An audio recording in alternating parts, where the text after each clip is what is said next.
Alle reden, keiner sagt doch jetzt. Jetzt Sag denen mal, jetzt redet wir. Herzlich willkommen zu einer neuen Folge von «Jetzt redet wir». Heute, ihr seht, wir sind irgendwo ganz anders. Wir sind heute beim Nadir. Viele kennen ihn von TikTok, die jüngere Generation. Die ältere Generation kennt ihn vielleicht von dem Osman-Interview, wo du bei den Gästen warst. Ich finde, wenn jemand so schräg anschaut, dann gang vor dem und sage ich, sorry, willst du mein Fettli oder so? Dann willst du meine Wir kennen uns von ganz irgendwo anders. Oh, willst du mal vielleicht so 3-4 Sätze zu dir erklären, wer du bist? Ich heiße Nadir. Jeder kennt mich von Mutsches Fötterli, Bombensplitter. Bin ich mal ein paar Sekunden mal an einer Show reingekommen, als Zuschauer. Ja, und es ist jetzt 25 Jahre. 25? Haben wir das überlegt, weißt du? Schwör. 25 Jahre. Das ist krass, ja. Oh, sorry, kann ich dir das schnell Weißt du, er nimmt eben den Ton von da, dass Ja. die Leute hören. Oh, das ist scheiße. 25 Jahre. 25 Jahre. Wie alt bist du dort? Von Schweizer Dings bin ich etwa 13, 14 gewesen. Ich hatte 2 Geburtstage. Okay. Einer ist das Jahr 86, einer ist ja 89. Der richtige ist der 89. Okay. Ich bin so, sagen wir 11, 12, 13, so, wo ich dort gekommen bin. Ja. Es hat sich einfach dazu gefügt, dass der Osman mein Nachbar war und ich so mit ein bisschen Jugendsünden. Ich bin eben zu schnell von die Hause weggegangen. Ich bin von Kriegsgebiet in die Schweiz gekommen, Vater geschlagen, Lehrer gemerkt, Pflegefamilie, Heim. Aber bevor dem bin ich noch knapp ein Jahr, ein mehr, ich auf der Straße gelebt, so als 10-, 11-Jähriger. Okay. Von wo bist du geflüchtet, Arne? Afghanistan, Kandahar. Afghanistan. Okay. Du bist wie alt genau, wo du da gekommen bist? 80 so. 80 so. Kann man ja so 80. Okay. Ich bin am ersten eben zerstört da noch. Wir können nicht bearbeiten. Krieg, Waffenträger, bam, bam, bam, dort, bam, abhauen, Pakistan, Dubai, dann da. Ist das nicht verdammt traumatisierend als Kind, wenn du das erlebst? Oder Ja, aber weißt- das nimmst du ja nicht so viel wahr. Eben, gell? Mit 4, 5 habe ich das erste Mal gesehen, wie ein Mensch enthauptet wird. Mit 5, 6 habe ich das erste Mal gesehen, wie Selbstmordattentäter und. Ich habe jeden Tag Schläge. Das war Shahira-Zeit.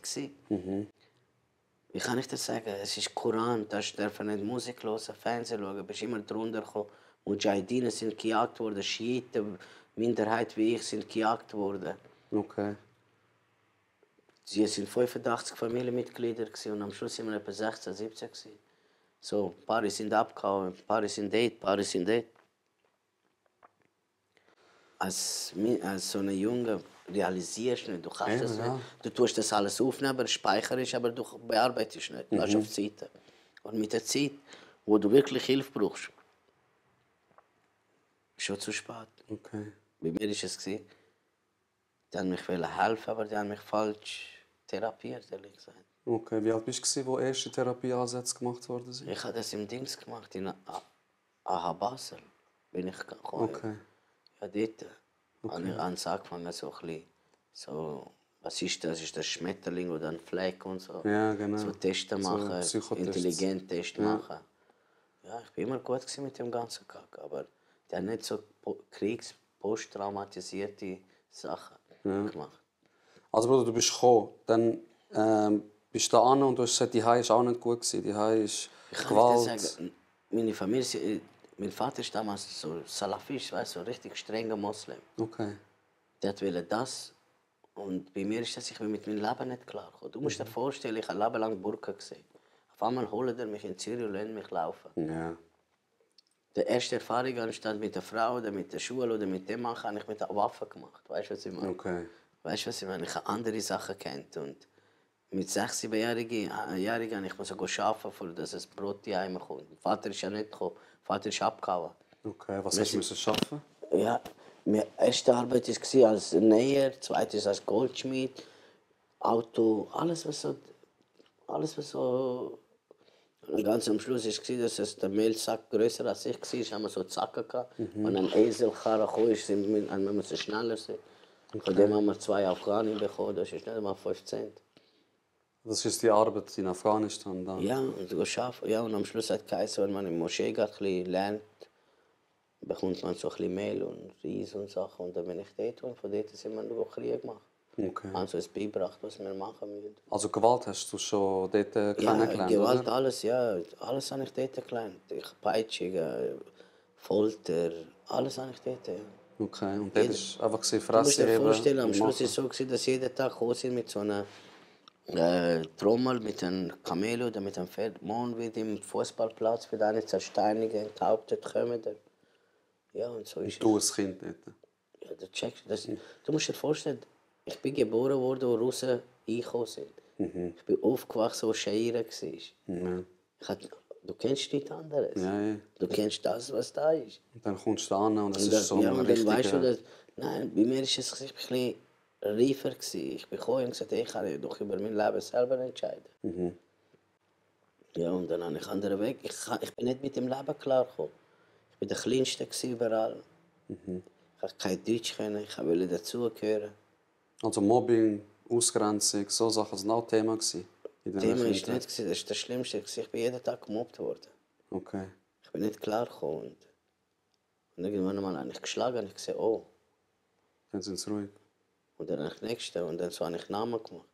Und ich habe immer schwere Kämpfe gemacht. Okay. Ich bin 11, ich habe mit 16-Jährigen gekämpft. Ich habe die kaputt gemacht und so bin ich gekommen. Ich bin drunter gekommen. Okay, Und dann habe ich angefangen zu klauen und Joint. Und dann gesehen, wenn ich Joint rauche, denke ich nicht so viel. Okay, Und so dann die habe Therapie für dich in dem ich bin Moment. 9, als ich ersten Joint hatte. Mit 9 ersten Ja. Joint? Und dann habe ich angefangen und dann habe ich mehr. Ich wollte immer mehr rauchen. Ja. Und dann bin ich auf der Straße. Und dann bin ich da im Langstraße. Damals hat Elite Bar gegeben und dies Bar gegeben. Piranha hat es immer gegeben. Und dann habe ich dort so Nutten kennengelernt. Und dann habe ich bei denen pennen. Wie alt bist du denn, gewesen, wo du dort 11. gepennt hast? 11. Die Nutten haben einen 11-jährigen Bub. Ja, alles klar, sie sind anschaffen. Und ich durfte bis um 5, 6 bei denen sein. Wo sie eingekommen sind, nicht, dass ich auf der Straße bin. Weil die haben mich dort beim Perkli, dort hinten beim LWC-Platz. Ja, ja. Dort haben sie mich gesehen. Oder bin ich ja, ich bin überall dort. Gewesen. Bäckeranlage dort. Oder im Perkli oder überall, ja. Oder bin ich mit den Leuten einbrechen und klauen und stehlen und ja. Okay, also du hast es eigentlich aus einer Überzeugung gemacht, so wie dann haben sie Fresse, wenn ich sie schlage. Oder? Dann, Nein, ich habe dann immer jetzt- gewusst, stell dir mal vor, du tust einen Hund in einer Ecke drängen. Er kann nicht links, er kann nicht rechts, er fängt an zu hauen. Ja, ja. Und bei mir war es immer so. Gewesen. Ja. Und dann ist Gewalt mal dazugekommen. Ja. Wie ist dann mit Drogen dazu? Hat das wie zusammengespielt gerade? Ich als 12-Jähriger angefangen zu koksen, weil ich jemanden kennengelernt habe, und ihr Vater 1 Kilo Whisky hat. Und ich und ihre Tochter haben angefangen zu verkaufen. Bist du in die Schule da? Ja, da. Und dann, weißt du, bis... Der hat mich immer gepackt, heimgebracht. Der Vater hat geschlagen, bin ich 2 Tage in der Schule gewesen, dann bin ich wieder abgehauen. Ich habe immer gewusst, was ich mache. Ja, verständlich, ja. Ich bin jung, ich habe Hilfe gebraucht. Anstatt Hilfe haben Leute gesagt, geh mal einbrechen, geh mal rauben, geh mal dies machen. Und du hast dich dort wie zugehörig gefühlt, dann, oder? ich hatte Du hast auch nicht- Kollegen gehabt, Leute, die dich Ich hatte sonst gerne... niemanden gehabt. Ja, also hast du mitgemacht. Ich habe nur die Leute gehabt, akzeptiert werden. Schau, es ist mega schwierig, das zu sagen. Als Kind kann man wie nicht viel entscheiden, aber wenn du jetzt wieder Kind wärst... Kollege, wo ich in Heim war, die haben in der Nacht ans alle Billardtisch und Töckelkasten weggenommen, haben die Leute gezwungen, Seife, Rupfen, sind sie geschlagen worden, auf die gepisst worden. Und ich wollte nicht einer von denen sein. Okay, also entweder bist du Opfer oder du bist Täter. Ja, so habe ich gelernt. Okay, Ja. okay. Ja, dort haben sich Kinder umgebracht, probiert umbringen. Fressen oder gefressen werden. Also die hast du wie nichts gehabt, wo dich hebt, du hast nicht können reden. Man hat sie auch nicht gekannt. bin Man immer muss auch geschlagen sagen, worden. Dune ist anders. Afghanische Familien sind anders. Stolz und Ehre ist alles. Die haben nicht gewusst. Die haben probiert mit Schlägen und ich bin immer schlimmer geworden. Ja, Anstatt mir zu sagen, Sohn, ich bin vor dich da. ja, voll. Das hättest du eigentlich gebraucht, oder? Ja, ich Wo dich einfach auffängt. jemanden braucht, mir den Weg zeigt. Ja, und dann hat eine Kollegin vom Zug überfahren worden, der andere hat sich umgebracht. Wie alt bist du, wo das passiert ist? 14. 14. Ja, der im Oerlikon, ja. Da Okay. ist nachher die Backflash gekommen, nachher Das. Ich bin einfach immer schlimmer geraten. Und dann bin ich in Heim gekommen. Ja. Dann war es noch schlimmer und dann habe ich noch schlimmere Leute kennengelernt. Das war so wie eine kriminelle Schule. Ja. Sein Onkel hat das gemacht, er hat das gemacht, er hat das. Da bin ich immer abgehauen. Ich wollte nie in Heim sein. Ich bin immer heimgekommen.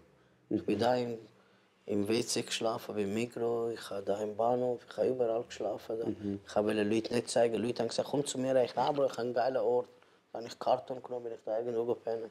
Ich wollte nicht zeigen, dass ich... Dann habe ich denen alles gegeben. Aber wenn darauf ankam, ist es nicht mehr für mich da gewesen. Aber ich habe immer so getan, das sind meine Kollegen.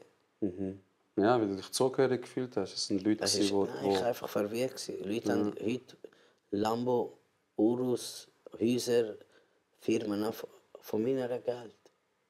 Wir haben es einfach rausgeschossen. Damals habe ich, als ich 13, 15 war, habe ich mehr Geld gehabt als heute. Okay. Und ich habe diesen Leuten gesagt, mach mal Firma auf, mach mal dies auf, mach mal das auf. Ich habe denen Geld in den Arsch geschoben und jetzt haben sie alle Firmen am Schluss haben sie mir nur ein paar haben nicht mal Geld gegeben und ein paar haben mir das gegeben, was ich mal gegeben habe. Okay. Ja, und fahren Lambos und haben weißt du, alles durch mich. Ich will nicht Namen sagen. Aber löst das auch Wut aus in dir? Nein, Bro, Enttäuschung. Enttäuschung, Ich habe noch nie in meinem Leben mit 1 Gramm Kokain oder mit irgendeiner Scheiße erwischt. Ich habe es immer verraten. Ah, okay. Und ja, die Leute, stell dir mal vor, die Größte von der Größte, die Breiteste, voll im Staatsanwaltschaft geguckt, haben es gekühlt. Der Nadir war, der Nadir. Und ich kann nicht einen Namen sagen. Wenn ich jetzt könnte reden oder wenn ich dort geredet hätte, wäre ich nicht einmal 1 Stunde in Haft gewesen. Bereust du es, dass du nicht gesagt hast? Nein, ja, ich kann das nicht sagen. Beides ein bisschen. Ja. Ja, heisst das, ich wäre raus. Und nein, heisst das, ich hätte das Gesicht nicht zeigen. Aber die haben mich verraten. Ja, ja. Ich habe bis heute nie gesagt. Das hast du aber immer noch, gell? Das ist Ja. so die Mentalität, Afghanistan, Gesicht verlieren. Nein, nicht das. Es ist einfach Straße. Ich bin Strassenkind. Ja. Wenn du einen willst fragen, was ist Strassenkind? Nadia. Wie stellst du dir ein Strassenkind vor? Strassenkind, Bruder. Jetzt frage ich dich mal. Ein Strassenkind ist einer, ich will es so definieren, wie du mir erklärt hast, einer, der Probleme daheim hat, der Zugehörigkeit draussen sucht, der mit falschen Kollegen Gewalt, vielleicht Fehler macht. Nein, das ist verwirren.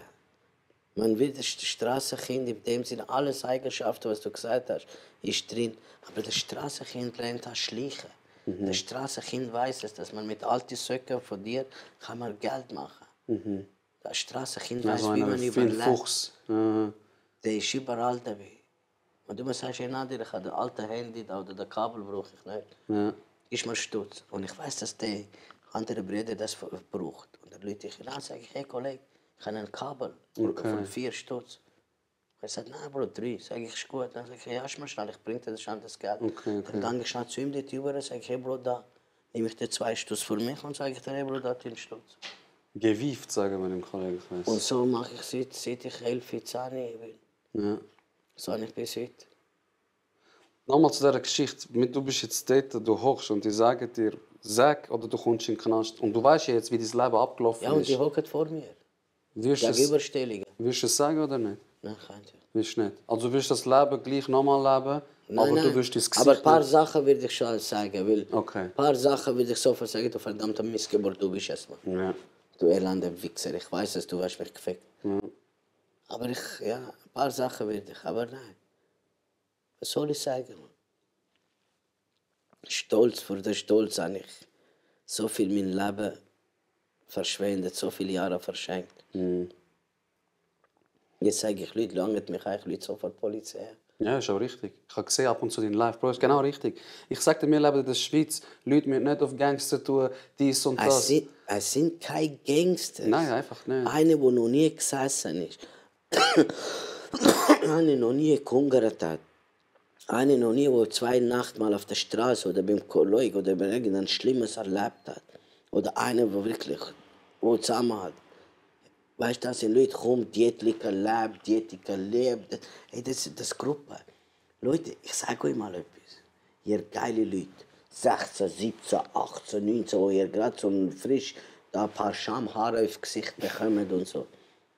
Wisst ihr, wenn ihr keinen Schweizer Pass habt, Wisst ihr, dass es heutzutage 2025, wenn man eine Scheiße macht, dass man automatisch 8 Monate oder ein Jahr Straftat, dass man automatisch Landesverweis bekommt? Oder wenn einer vom Sozialamt lebt und 2 Jahre nicht geschafft hat, dass sie dem den Aufenthalt B wegnehmen. Oder dass man Leute, denkt an eure Familie, an eure Schwestern, Mütter, Frau, Kind.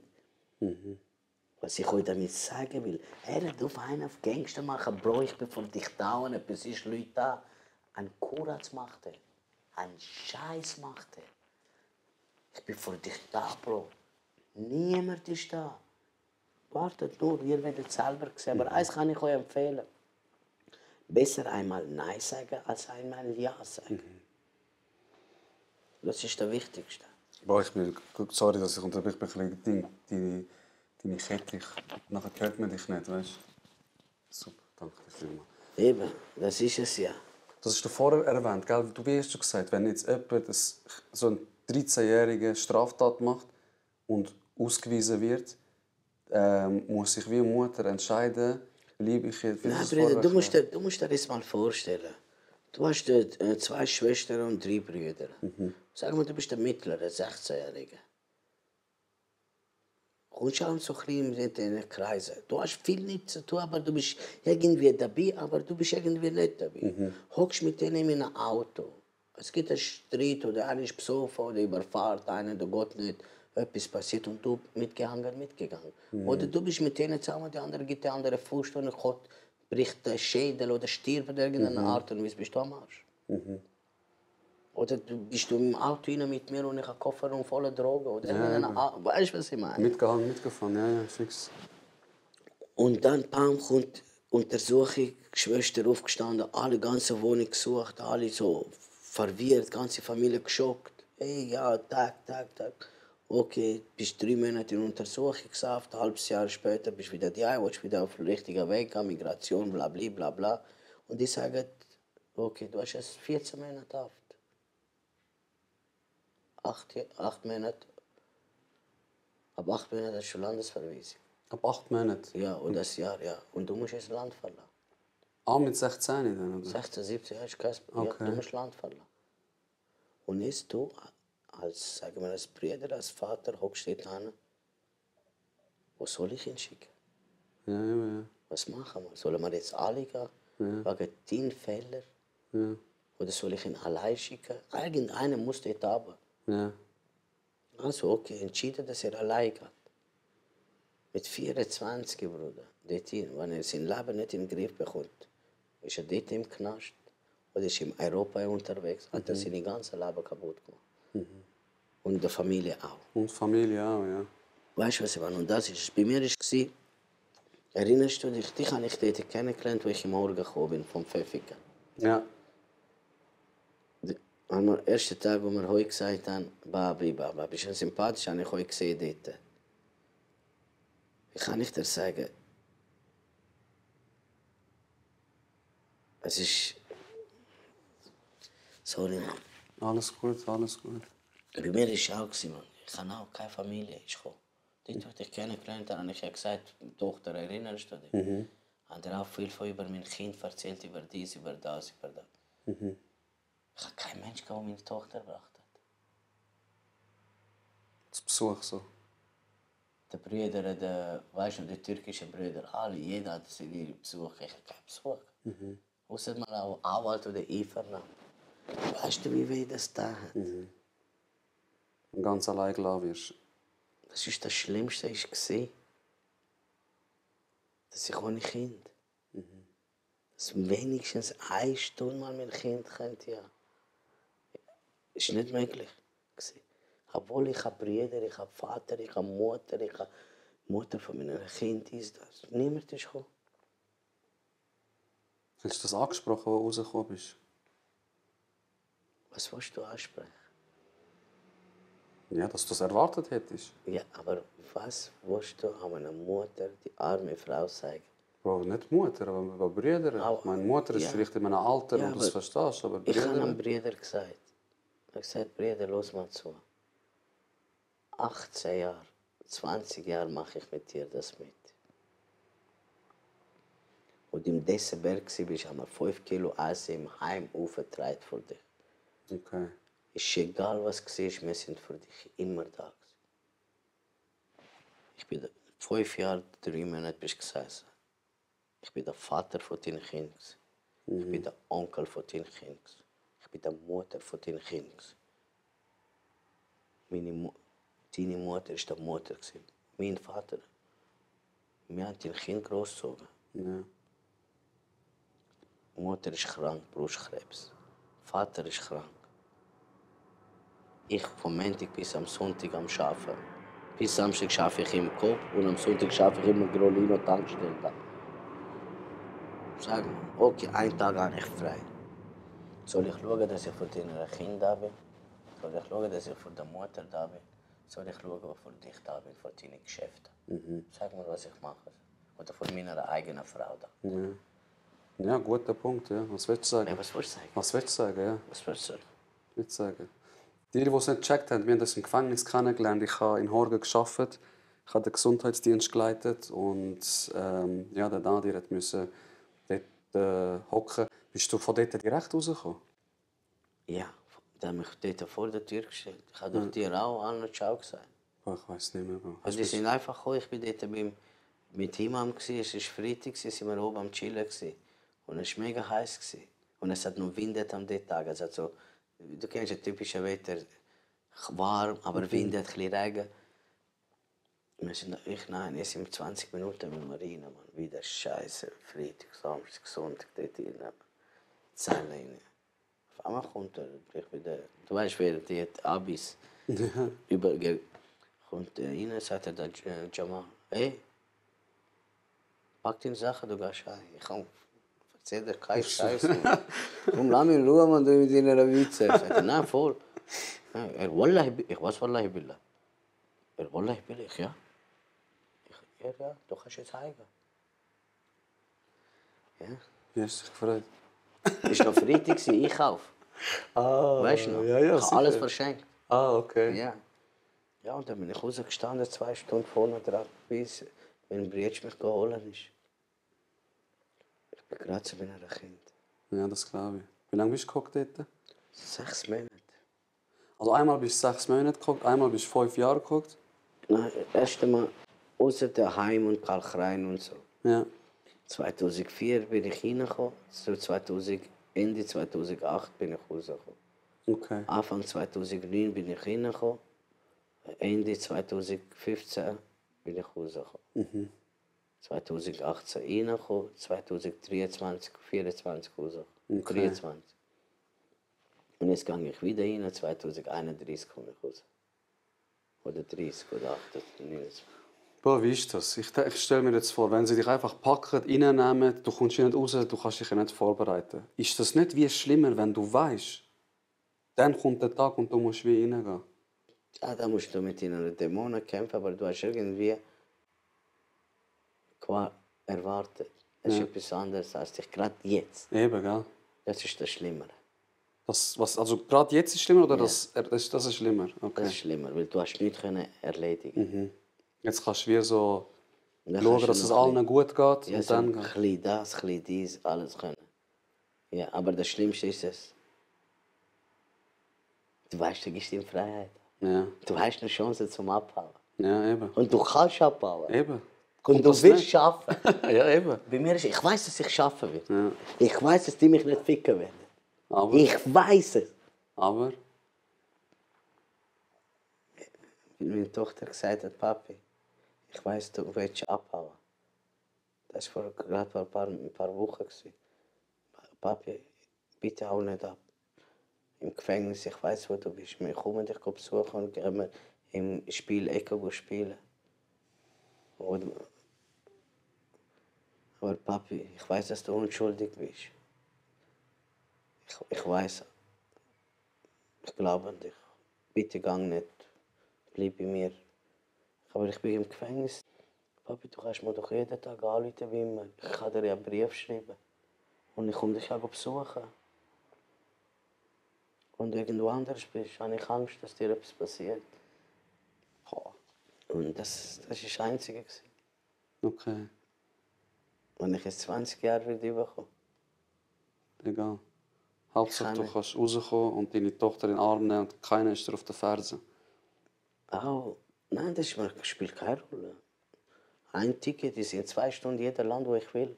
Mit meiner Mutter, mit meiner Brüder. Das bin ich Profi.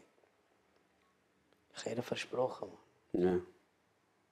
Ich habe ihr auch versprochen, dass ich niemals einen Gramm verkaufe. Ja. Und ich habe nie mitgemacht. Seit dem 7. Juli bis heute, ich habe keinen Gramm verkauft. Geil. So. Kein illegalen Scheiß gemacht, außer meinen eigenen Joint rauchen. Ja, das ist ja auch nicht illegal. Nicht Jedes illegal. Mal Leute sagen, hey Bro, kannst du mir 2, 3 Joint verkaufen? Ich sage, verkauf nicht. Ja. Ich will nicht, aber schenken kann. Ja. Ich verkaufe nicht mehr. Also die Tochter ist eigentlich so die Stütze, die dich eigentlich Du immer hast sie wieder... gerade jetzt gesehen. Ja, aber sie ist übertrieben herzig, sie ist verdammt gescheit. Sie hat etwas wollen zeigen, Papa, Papa, Papa. Ich habe gedacht, ein Ingenieur hockt da vor mir. Voll herzig, eine wunderschöne Tochter. Und ich habe zwar kein Kind, aber ich kann wie versuchen nachvollziehen, wieso du so denkst. Und sie nicht enttäuschen willst einfach. Ich habe sie noch nie angeschaut. Und ich habe sie noch nie geschlagen. Ja, das ist auch richtig so. Noch nie. So ein bisschen laut anschreien, ja. Aber ich habe sie noch nie geschlagen. Und ich habe sie noch nie ihren Wunsch abgelehnt. Es ist egal, was sie sich gewünscht hat. Immer bist du dafür aufgekommen. Ich bin geschminkt auf der Straße mit ihr, weil sie sich das gewünscht hat. Ja. Ich bin mit der Perücke, mit dem Mini-Rock raus mit ihr. Mit alles. Für sie alles, ja. Ja, das ist mein Kind. Ja, ja. Für sie würde ich alles machen. Aber ich kann nicht haben im Moment. Ich bereue es, ich schwör's dir, Mann. Wieso bist du denn überhaupt reingekommen? Also ist immer das gleiche Thema gewesen? Nein, Bruder, du musst dir vorstellen, ich bin 2022 am 19. Oktober rausgekommen, am 9. Nach 5 Jahren, 3 Monaten. Ich bin am 9. rausgekommen und am 11. habe ich mir zwei Firmen gekauft. Einen Kiosk und einen Garage. Okay, Geld war rum. Ja. Ich hatte 300'000 gehabt. Am Schluss haben wir das alles weggenommen. Die Kollegen haben mich verarscht. Und haben so gemacht, dass ich nicht einmal die anlangen. Der Staat hat mir Geld genommen. Jeder hat mir genommen, was er sonst will. Bei mir ist immer Verrat. Ja. Verrat. Du bist vielleicht auch ein bisschen zu gutmütig, nicht? Ist das... Wo ich wieder böse wird, dann haben die Angst. Und das wollte ich nicht sein. Weil ich weiß es, wie sich fühlt, Messer bekommen und Messer geben. Ich weiß es, wie mächtig kann ein Mensch sein und wie gefährlich ein Mensch sein. Ist egal, ob einer, der noch nie geschlägelt hat oder einer, der immer geschlägelt hat. Ja, also der krasseste auf der Straße ist nicht der, der schlägt. Verstehst du? Das ist nicht. Und ich habe das gerade geändert. Wenn jetzt einer kommt und sagt, du bist stark, Bro. Kopf runter laufe ich. Ja. Ist egal, was die will, ich weiß es. Auf was ich fähig bin. Ja, immer. Und das wollte ich nehmen. Der Stärkste ist auf der Straße ist der am wenigsten zu verlieren hat. Verstehst Weil du? der sticht zu, dem ist Und bei egal. mir ist es, ich habe nichts zu verlieren. Die Tochter kommt im Moment nicht. Bei mir ist das, wie ich ein paar Mal sage, ich bin fähig für alles. Aber ich will nicht. Ich mag nicht mehr. Du musst dir das vorstellen. Ich lebe seit 14 Jahren ohne Papier, ohne Aufenthalt, ohne Bankkarte, ohne ein Bleiben, ohne irgendetwas. Wie schaffst du das? Ich habe nichts. Aber ich habe alles. Weißt du, was ich meine? Ich habe gar nichts, aber ich habe alles. Ja. Aus welcher Perspektive du das anschaust? Die dürfen mich nicht ausschaffen. Und in der Schweiz darf ich auch nicht normal leben. Die wollen mir kein N, F, B, C, nichts an. Okay, ich habe irgendetwas gesehen, letztes Mal bist du live gewesen, und nachher hast du irgendetwas gesagt, wenn nach dem Gefängnis vorbei ist. Hast du nachher Landesverweis oder nicht? Das habe ich seit 20 Jahren. Aber sie können nicht. Ah, okay. Du musst dir jetzt mal vorstellen, du hast keine Aufenthalt. Aber du bist in Heimat, darfst du auch nicht. Ja. Du hast keine Bankkarte. Jetzt, dem Moment, jetzt du. Du hast keine Bankkarte, du hast kein Papier, du hast kein Bleiben, du hast nichts. Was machst du, Bro? Sag mir jetzt. Ich versuche, Kollegen irgendwie unterzukommen. Ja, ein Tag, 2 Nächte, 3 Ja, Nächte. eben, ja. Der andere sagt, ja, Bro, ciao, du gehst zum nächsten. Das ist erst dein Anfang, du hast 14 Jahre vor dir. Was machst du? Aber ich bin überfordert, keine Ahnung, was ich Was mache. machst du? Ich sag dir ehrlich. Was, Die Stadt gibt dir schon Geld. Aber du musst im Eisarmee leben. was muss ich? In Eisarmee da. Heizarmee. Notschlafstelle. Ja, oder beim Asylanten. Achte im ein Zimmer. Oder gehst zu deiner Mami. Ja, am ehesten, ja. Ja, aber irgendwann geht das auch nicht mehr. Ja. Also, was machst du, Bruder? Du darfst nicht... und du hast nur Reihenverbot. Du darfst nur Glattbruch sein. Also das, was Du darfst von dem Ettenfelder Bruck bis zur Autobahn. Ja. Der Aarhus bis Flughafen, Gefängnis. Das ist dein Revier. Mach es etwas. Normal würden die Leute sagen, ja, probier aus nichts etwas zu machen, aber ich Du sag darfst dir, nur dich da bewegen. eben, ich sag dir, wenn du schon in dieser Spirale drin bist, ist es ein bisschen schwierig zu sagen, ja, bekomm dein Leben in den Griff, wenn das ganze System gegen dich schafft. Aber ich bin selber schuld. Ey, Leute, ich sage nur, ich bin selber schuld. Nur, dass ihr wisst, ich habe Freundschaft von der Schweiz missbraucht. Absolut. Alles ist im Recht. Was macht ihr mit mir? Ich bin da. Ich hole euch Arbeitsvertrag. Ich könnte das auf meinen Namen machen. Ich könnte mein Geld verdienen. Könnte ich alles machen. Auf meine beide Beine, weil Afghanistan ist Krieg. 1 bis 20 Jahre können mich nicht ausschaffen. Ja. Was machen wir? Was machen wir in einer Situation? Der ehemalige Wärter oder ist er noch Wärter? Das System. Und ich bin da. Ich bitte euch allen, sagt mir, was ich machen soll. Ich möchte gerne für meine Grundnahrung selber verdienen. Ich könnte das schaffen. Ich kann das schaffen. Ich darf sogar schaffen in der Schweiz. Aber wählen, Bro, du hast eine Firma, das gehört dir. Ich komme zu dir. Ich sage, Chris, ich möchte gerne mich da bewerben. Du sagst, ja, haben Sie Lebenslauf? Okay. Haben Sie einen Ausweis? Okay. Haben Sie eine Bankkarte? Okay. Ja, eben. Jeder entscheidet sich für den anderen, Bro. Sind wir Und ehrlich. es kommt ein anderer. Sagt, ich nichts Deutsch, X F-Ausweis, X Bankkarte, X kein Problem. Weißt du, was ich meine? Ja, eben, du bist so wie, das ganze System schafft eigentlich wie gegen einen. Du sagst, das finde ich schön. Und dann du sagen bist die mir, reflektiert. warum ich straffällig werde. Du sagst selber, aber das finde ich richtig, oder? Du sagst, ich bin selber schuld, dass ich in dieser Situation bin. Es ist aber so ein bisschen auch, wie kannst du einem 13-, 14-jährigen Kind Schuld geben, das da ankommt, Integration vielleicht irgendwie falsch läuft, dann in die Bahn kommt. Ja, aber bei mir ist das, seit 2015 sage ich euch, ich probiere auf richtiger Bahn. Warum? Jetzt darf ich euch etwas sagen, warum ich angefangen habe 2015 Kokain verkaufen und so auf der schlechten Bahn kommen. Das habe ich noch niemandem erzählt. Die Mutter von meiner Kind war schwanger. Ich habe das erfahren, so im Februar, Anfang Februar habe ich das erfahren. Wir waren im HB, beim Perkli. Und es war kalt, es hat geregnet. Ich habe das erste Mal von meiner Freundin gehört, von der Mutter von meiner Kind. Es ist gerade frisch, nicht einmal 3 Wochen, 4 Wochen alt ist der Baby. So ein Bauch gewesen. Hat mir gesagt, Nader, ich habe Hunger und kalt. Wo gehen wir schlafen? Das ist...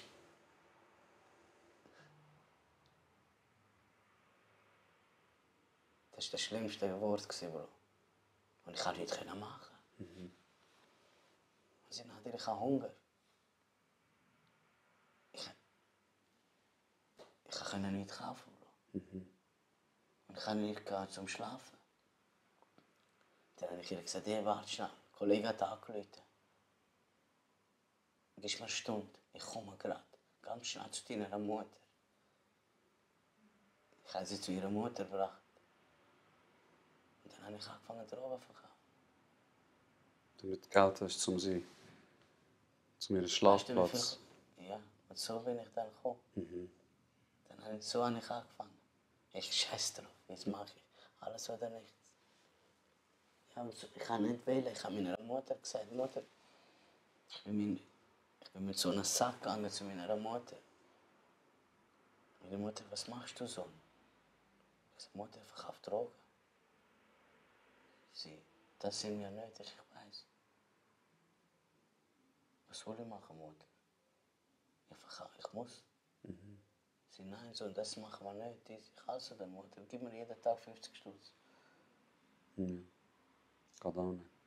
Ich habe den Job, ich darf arbeiten. Ich kann nicht. Ich sage, Mutter, das wegnehme ich jetzt. Sie, das ist dein Leben so. Aber ich unterstütze das nicht. Ich habe gesagt, ich weiß, aber ich nehme es das weg. Ich habe keine andere Wahl. Mutter, ich habe alles versucht. Ich weiß so. Glaube an Gott, ja, mache ich. Aber ich mache jetzt das weg. Und dann habe ich das gemacht. Bis mich erwischt hat. Wie lange ist es gegangen, bis dich verwischt hat? Ich habe bis zu Lamborghini geschafft. Okay. Also bist du im Lambo rumgefahren? Ja, ich hatte RS6, X6, CSL AMG 63. Das fällt doch voll auf, oder nicht? Mir war es wurscht. Ich hatte 2 U-Block, 3 Breitling, Rolex. Ich kann mir eigene Bar bauen. Das siehst du alles im Dings, wie schon wieder im Interview mit Nadir. Ja. Ich habe einfach so geglaubt, ich fuck darauf an, ich gefickt wird, dann scheiß auf alles. Ich habe mir alles gekauft, was ich mir gewünscht habe. Okay. Aber jetzt willst du es nicht so machen. Willst du den Weg jetzt, die Mutter von deinem Kind, Wenn sagt du mir dir jetzt das? da willst, 2 Millionen anlegen und sagen, Nadir, es ist nur 5 Jahre.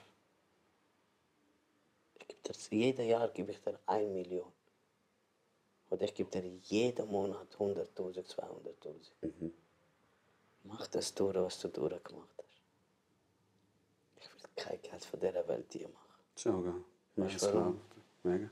Ich habe nicht erst den Schultag von meiner Kind. Ich habe alles verpasst. Kein Geld von dieser Welt will ich das Ja, sicher. Und die Narbe stopft kein Geld, die Narbe stopft kein Lambo, kein Breitling. Nein. Sie lässt dich eigentlich hoffen für morgen. Sie lässt eigentlich jetzt, wo du ins Gefängnis musst. Bruder, ich hatte mich schon lange umgebracht. Ich schwör's dir auf meine Mutter. Ja, glaube ich dir. Ich habe auch dir dort noch gesagt. Weißt du? Ja, du hast mir im Gefängnis das gesagt. Ich hätte mich schon. Du hast gesagt, ich meine Tochter, das hast du mir gesagt. Ich habe dir Creme besorgt, dies, das, irgendetwas hast du am Rücken. Dann habe ich dir gesagt, hast du irgendetwas, wo du im Leben, wo dir Kraft gibt? Und du hast mir gesagt, hätte ich meine Tochter nicht, Bruder, wir hätten uns gar nicht kennengelernt, ich wäre schon tot. Ich hätte mich schon umgebracht, direkt. Ich bin auch schon tot gewesen, da. Ich habe mir jeden Pulsader geschnitten. Ich war 4 Minuten weg gewesen. Ich habe mich da gebunden. Siehst du, habe ich so gemacht. Ja, da. Nein, da, schau. Ja. Ich bin weg gewesen. Ich habe alles gemacht. Aber seit meine Tochter da ist, Das ist anders. Bruder, wenn sie nicht da wäre, ich wäre erst gelaufen beim Autobahn dort. Hätte ich mich runtergerührt. Für mich gibt es keinen Sinn mehr. Ja. Bruder, ich habe nie ein Leben gehabt. Sag mal, wann ich ein Leben gehabt. Ich habe nie. Ja, eben. Ich habe einfach mein Leben weg. Ja. Wegen schnellem Geld, wegen... Ist klar, aber alles wieder aus nächster Liebe. Du hast wieder Bruder. deiner Ex... Bruder, weißt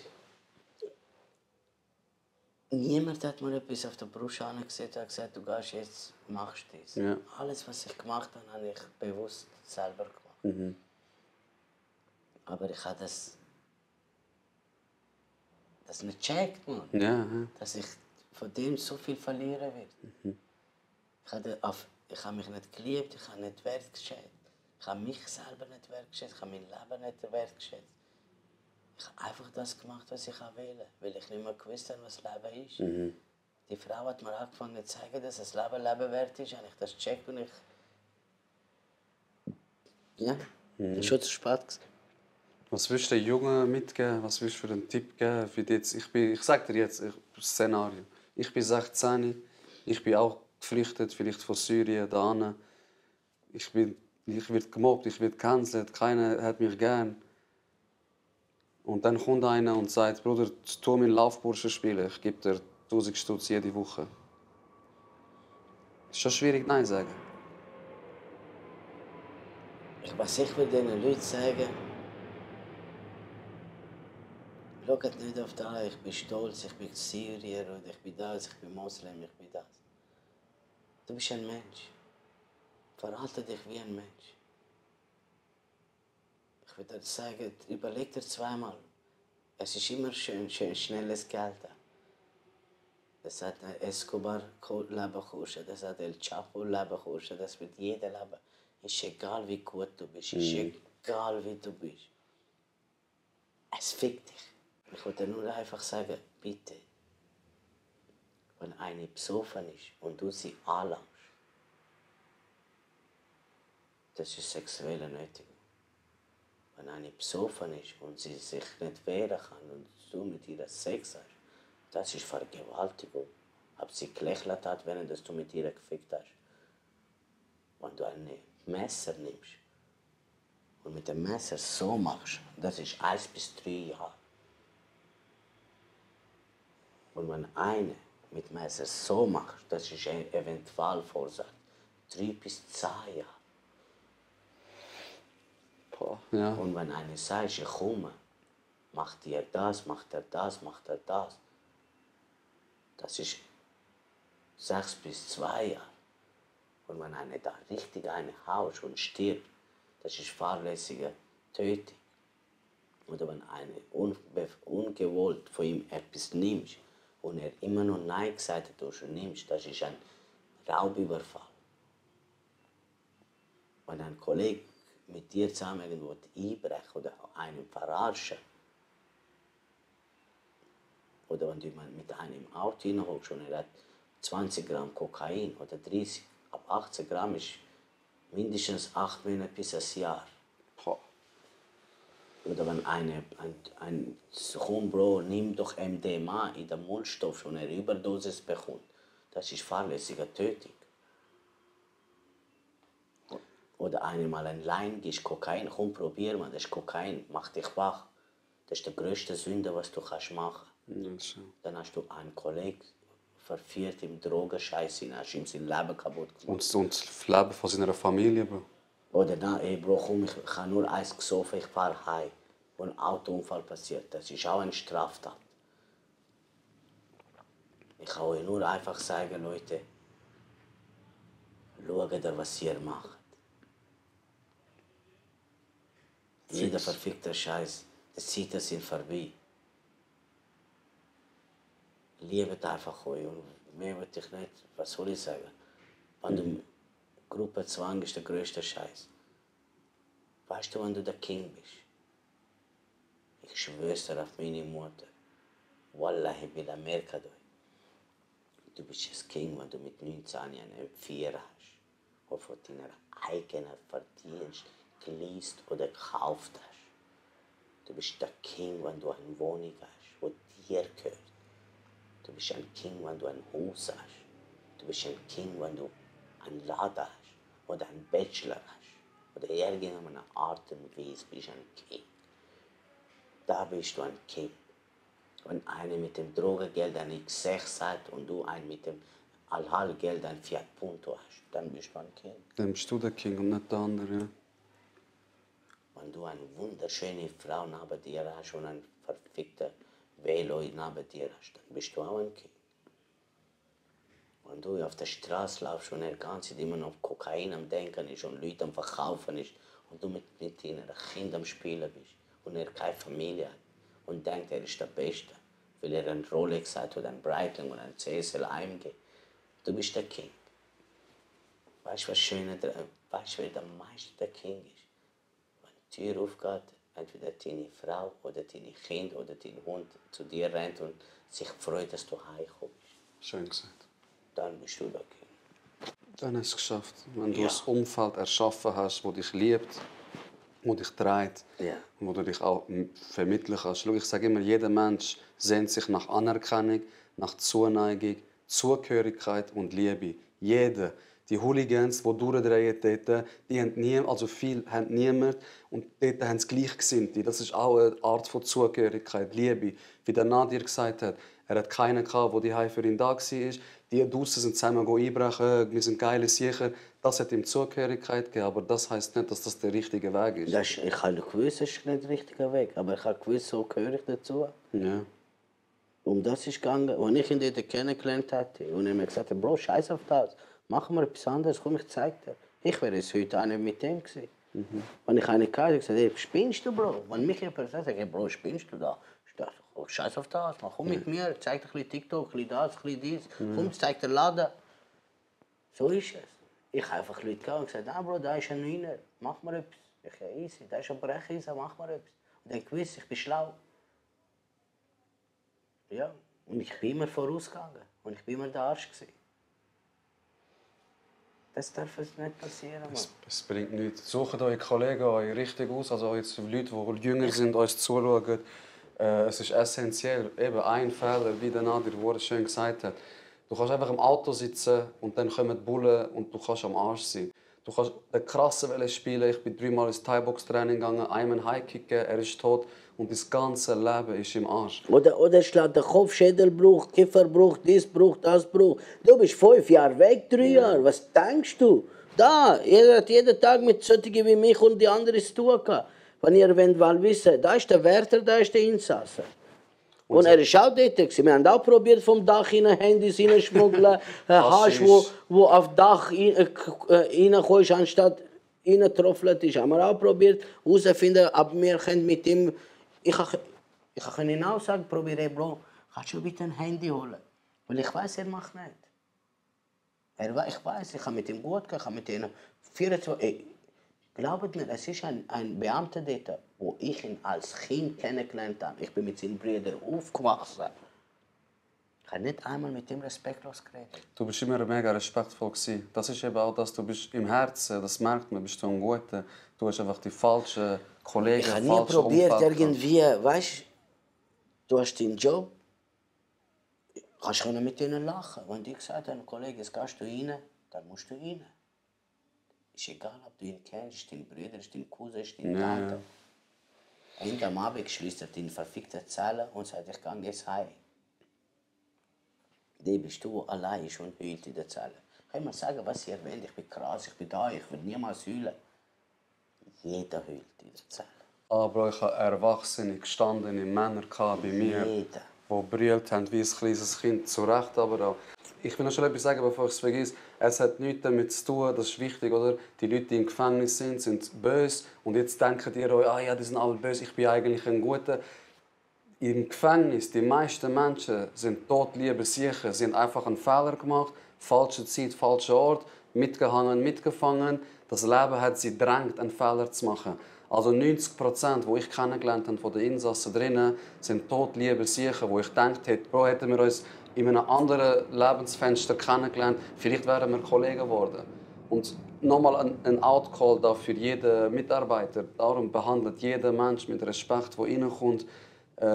Ist nicht besser, weil ihr eine Uniform oder einen Schlüssel habt. Du weißt es, ich weiß es. Dort drinnen wird nicht jeder gleich behandelt. Ja. Das kann ich euch sagen. Manche wird besser behandelt, manche wird noch besser behandelt.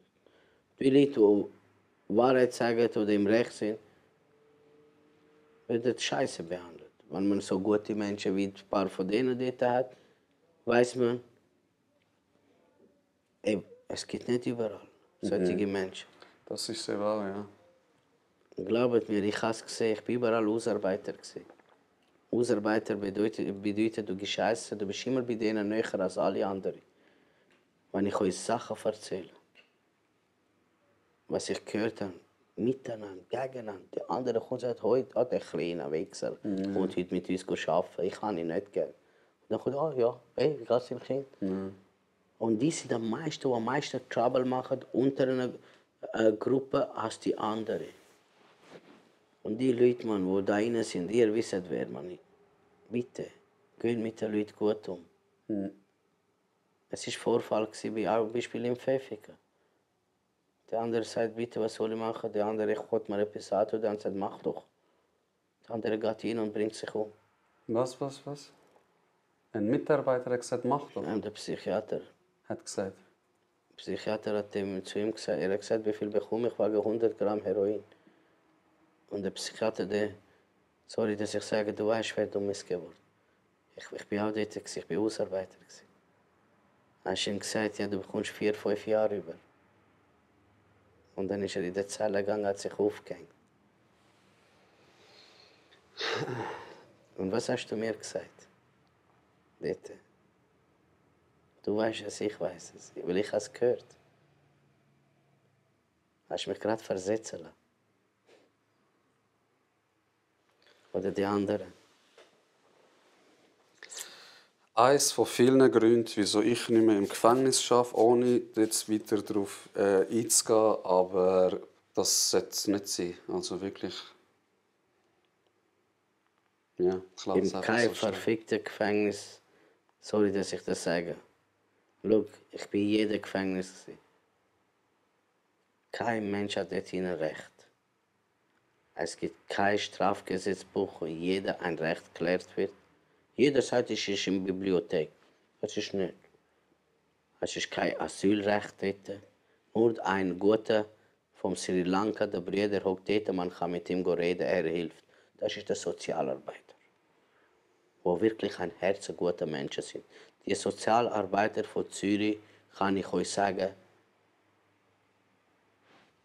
Respekt. Und gesundheitliche Organisation kann ich sagen, Respekt. Das Zeug kann ich sagen, ey, wirklich, da wird geholfen, bis es nicht mehr geht. Aber das Rechtliche zu klären, der größte Niete.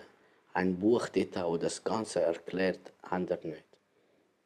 Nirgendwo gibt es ein verficktes Buch, kann dir sagen, was ihr wollt. Ihr habt 1,2 Milliarden zahlt, der halbe Dusche funktioniert nicht vom Zürich West.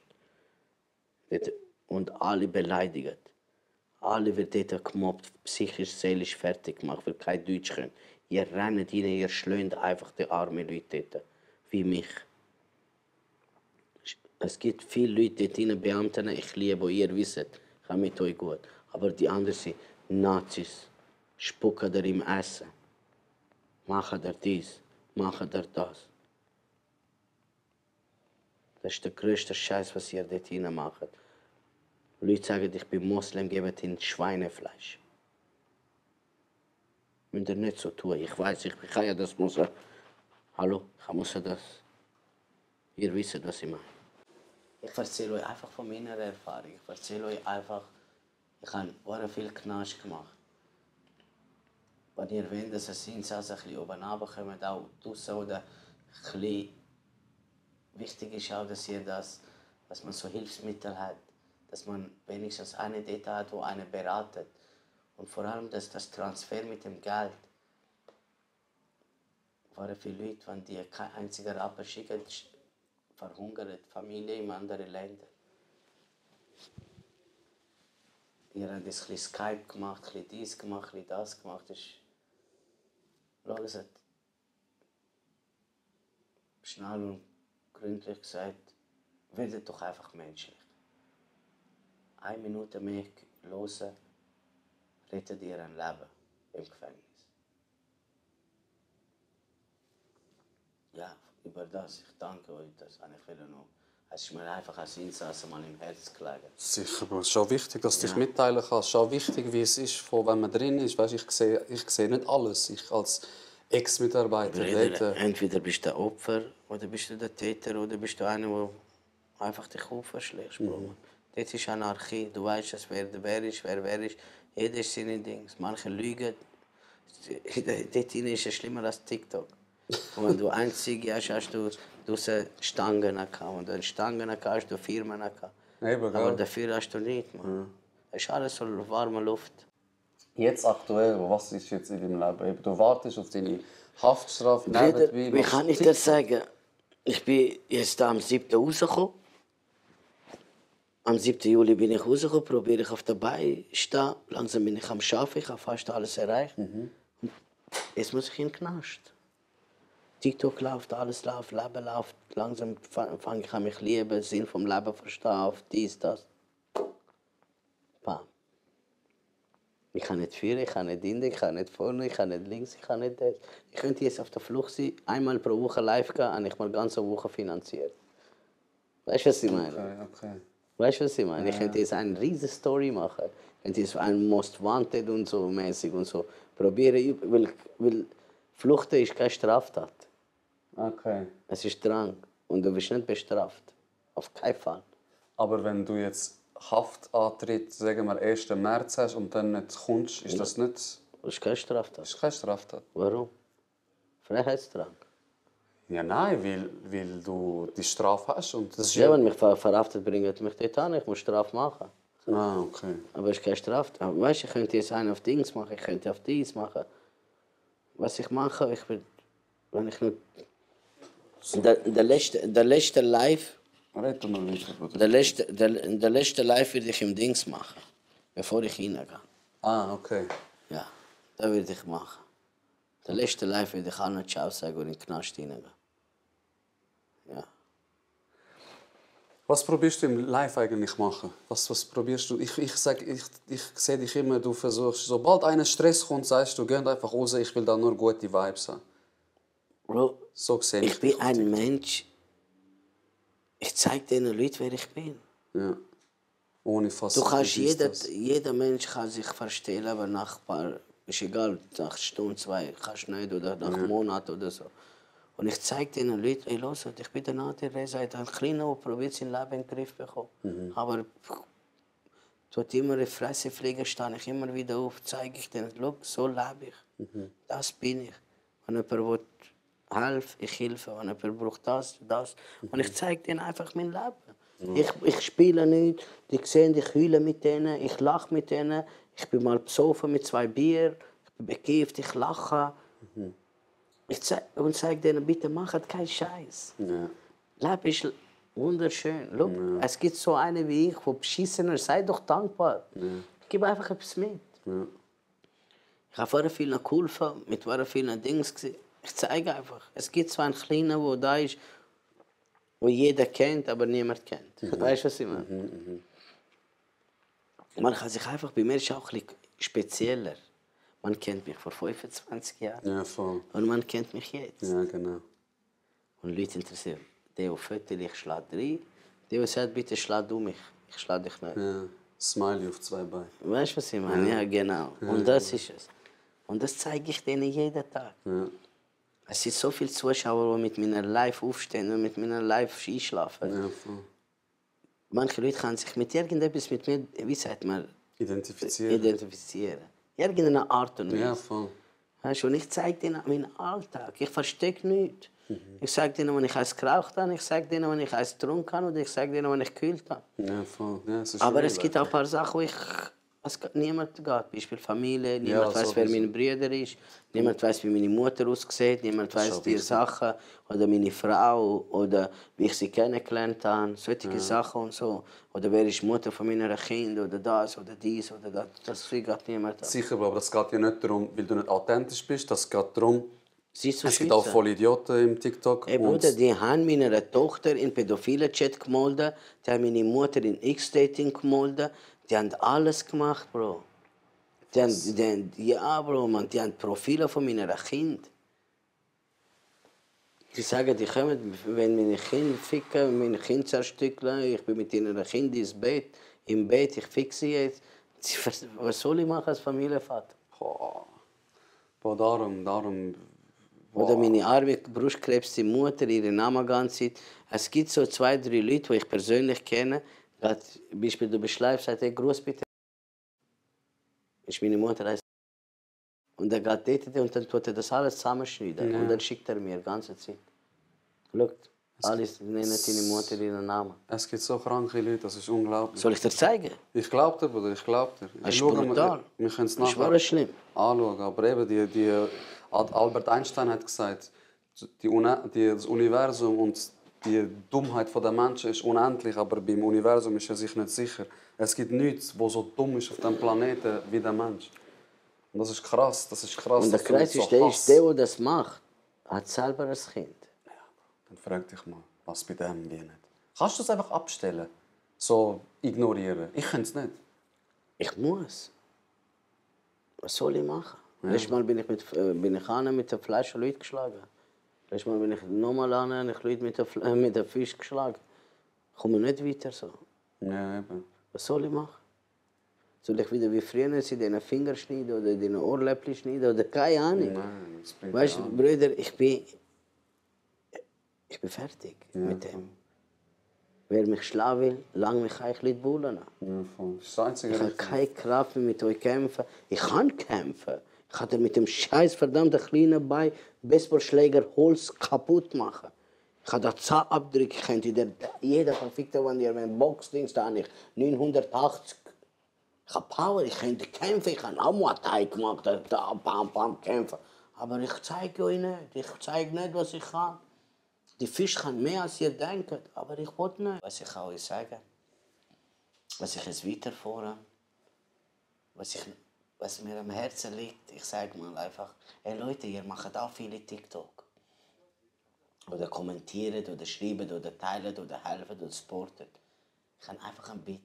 Passt auf, was ihr schreibt. Wenn ihr eine schreibt, dass Mobbing ist der größte Scheiß. Das macht eine Entwicklung kaputt. Und bitte passt auf, was ihr so macht dort hinein. Ich bin jeden Tag im Stream. Wenn ich euch erzähle, dann einfach bitte ein bisschen oben runterkommen. Es sind Kolleginnen von mir vom Balkon, vom Fenster runtergesprungen. Es hat Tote gegeben. Es ist gerade letzte ist auch eine, gerade vorgestern ist auch eine gestorben, ein TikToker. Bitte schaut auf euch. Tut euch einfach lieben, man lebt einmal. Ja. Ich danke euch. Also Mobbing wirklich das Dümmste, was es gibt. Die mich nicht kennen, ich habe 7 Jahre in der Psychiatrie gearbeitet, 4 Jahre im Gefängnis und ich kann etwas sagen. Mobbing kann Familien zerstören, damit du ein bisschen lustig bist und deine Kollegen dir sagen, haha, geile Sieg und so, du hast einen Fall abgemacht, dass sie dafür in Kauf nehmen, ein Mädchen, ein Bub, sein Leben zerstören. Sorry, also wirklich hinterfragt euch mal wirklich. Egal, ob du jetzt 14 bist, das schaust, kannst du dir mitnehmen. Oder ob du 38 bist und das schaust. Es tut trotzdem weh. Du machst einfach Wunden in der Seele, Du bist fett, du bist hässlich, du hast lange Nase, du hast kurze Nase, du hast das, du schillst. Hör auf, der eine zeigt nicht, aber das nimmt ihn mit. Oder der nimmt ab, oder du bist zu dünn, oder du bist dies. Hey, hört auf, schaut auf euren eigenen Scheiß. Und darf ich auch Frauen noch etwas sagen? Ihr müsst nicht für die Männer schön sein. Ihr seid so schön, wie ihr seid. Ihr müsst euch nicht für eine ändern. Ich küsse euer Herz. Was das Thema Mobbing belangt, Thema mir belangt. Ich bin bald in 2-3 Monaten im Knast. Ich weiß nicht, wie lange ich hocke. Ich denke also mindestens 5 Jahre. Und ich weiß nicht, was ich mache nach dem oder von Mitte oder keine Ahnung. Was ich euch sagen kann, falls etwas ist oder irgendetwas. Ich danke euch vielmals, dass ich euch mal etwas von mir erzählen und merci, dass du Zeit genommen hast. Gerne. Ich wollte euch nur sagen, bitte, Mann, liebt euch. Schaut links, schaut rechts. Sagt einfach mal, Dankeschön, dass es euch gibt. Danke, dass ihr immer für mich da seid. Und danke, dass ihr immer stundenlang meine Scheiß, wie sagt man, Lohn ertragt. Einfach, ja, werdet einfach dankbar und vergebt die Leute. Man lebt nur einmal. Sehr schön gesagt. Ich komme dich mal besuchen und dann schauen wir, ob wir einen zweiten Teil dort vielleicht machen. Warum nicht, Mann? Können wir ja schauen. Danke, Bruder. Bruder, ich danke dir. Küss dein Herz, Mann. Bis zum nächsten Mal, wenn es wieder heisst, lernen wir voneinander, lachen wir miteinander und nehmt euch das zu Herzen. Ja.